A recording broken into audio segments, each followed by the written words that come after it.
Yo, what's happening, plebs? I've been away for the past few days for a very, very long weekend. I'm exhausted, and I just got back today, and I just got back from football as well. So I went straight from the airport to go home, get my stuff, go out and play football. So it's been pretty long. Anyway, boring introduction out of the way. Just wanted to say that I'll be doing more content and stuff over the next few days because I am back now. Hopefully, I'll try to do something daily. In the meantime, I am a little bit late to the party with this card, Pot of Generosity, Desire, sorry. Pot of Generosity, that thing sucks. What was I saying? Yep, so I've seen a lot of debate amongst my friends and stuff. They've been talking about this for a while. I just haven't really followed the much conversation because I've just had a very, very busy past 2 weeks or so with real life stuff. So basically, I just wanted to talk about this thing, and it's the argument of Pot of Desires being a staple card or not being a staple card. So, as you can see, it's a new card that came out in Dark Illusion. Banish the top 10 cards from your deck face down. Basically, that means you'll never be able to access those 10 cards ever again with things like Levier, etc. Very few things can affect the face down banish pile. Very, very few cards can do that, if any. So basically, you're going to banish 10 of your cards from your deck. That includes combo pieces, one-offs, necessities like Gemnite, Garnet, for example, if you're playing Brilliant Fusion, those kind of things, right? So you're going to be banishing those things out of your deck. So very, very important critical cards to your deck. But you get to draw 2 cards, so deck thinning by 1, getting that +1, and going -9. No, I'm only kidding. People actually think this is a -9, by the way. So let's not get into that. So. Long drawn out introduction out of the way. Basically, what is the argument? The argument here is that should this card be played as a staple card in any deck? I mean, it doesn't have any restrictions other than it's once per turn. So unlike Card of Demise, for example, you can't special summon. This card it just simply says, it's just once per turn. So in a sense, that makes it extremely generic. It's not necessarily tied to any particular archetypes. For example, Card of Demise kind of restricts you to playing a deck that doesn't special summon often, or special summons in your opponent's turn predominantly. For example, something like Cosmo. So Pot of Desires is obviously far, I wouldn't say better, because they are very different cards for different scenarios, but it's more generic, that's for sure. So I'm going to be tackling this from 2 sides. I'll look at all the reasons why this card is a staple, and I'll look at all the reasons why this card is not a staple. And then I'll pass over the discussion to you guys, and I want to know what you guys think, and I get to hear your opinions. So first off, let's start with the people who are in the pro pot staple camp, right? Because there seems to be 2 main arguments here. It's that this card is a staple, and then the other side of the argument, which is this card is actually quite bad in some decks. Some people would argue this card is actually bad in some decks. So that you have 2 extremes, right? So let's look at it this way, right? So let's look at some arguments. First of all, this card is a +1. Draw cards out your deck. You should play 3 of staple in your deck, minimum 2. Let's not get into playing 0 or 3 of cards, but you should be playing a minimum of 2 of this deck in your deck. If you play 3, it means you have a 33% chance roundabout of seeing this card in your opening hand. The chances of seeing 2 is only 6%, maybe something like 7-8% if you activate it and try to draw more cards, for example, because it does banish first. So you're more likely to banish another copy rather than draw it after you activate this. So there's a strong argument to be had that a third of the time you're going to be opening a Pot of Greed, essentially, right? That's really the strongest main argument there is.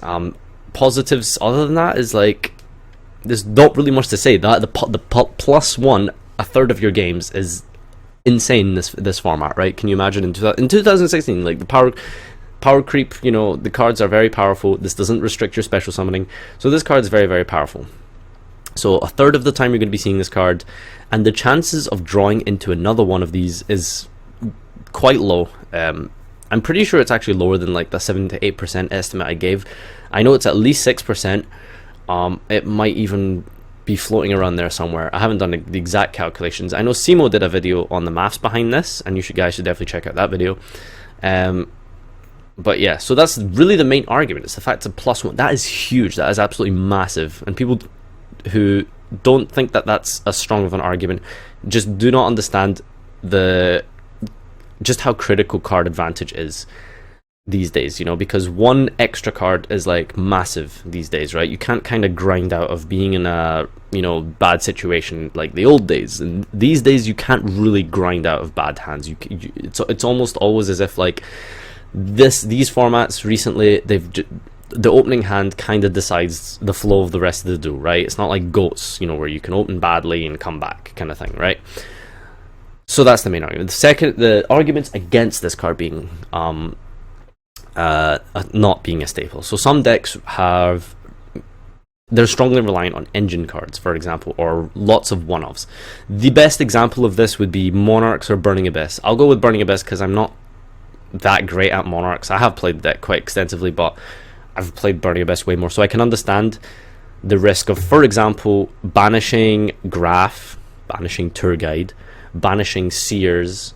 These are very, very, very important cards, and you do not want to banish them, right? So that's one argument to be had, right? You don't want to banish your engine cards, necessities, you know, you don't want to like banish Garnet and then draw Brilliant Fusion, for example, if you're playing some kind of like, you know, Gem Knight deck that, well, not really Gem Knight deck, but like Blue Eyes, for example, runs Brilliant Fusion. I think a lot of decks do anyway. So you don't really want to banish those cards, right? Any other arguments to be had is kind of just like very niche nuances here and there.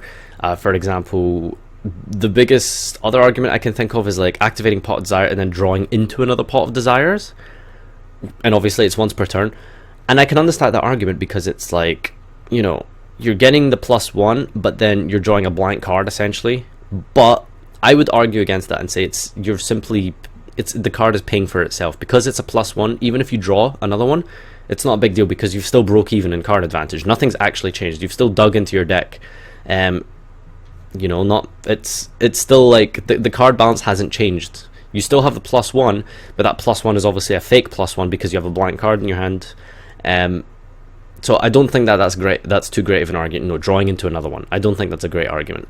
Which is why personally I would play 3.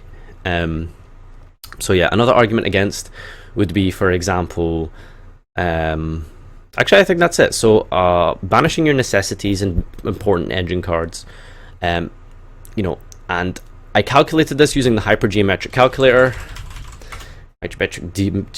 distribution. I've done a video on this on how to calculate sample sizes and probabilities and things like that. I did it for example, Burning Abyss, right? So the most important card in Burning Abyss would be Seer, I personally think. So I honestly think banishing Graph with Pot of Desires is actually not too big of a deal. I think banishing Seers, both of them, breaking off your Dante Seer loop, I think that would be the worst thing that you could do with the deck, you know. And I calculated, so if we look at a population size of like 40 car, we'll say 39 with Upstart, number of successes in population, so 2 Seers in our total deck.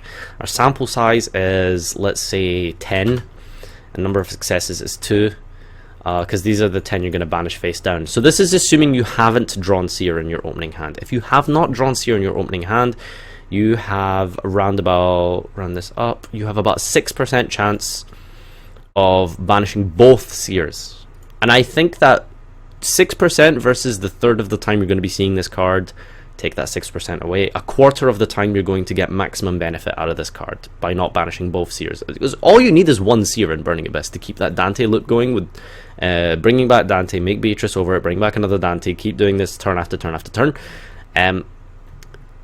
I might have done this maths wrong, I'm not sure. I feel like, you know, the sample size being 10 is the correct way to do that.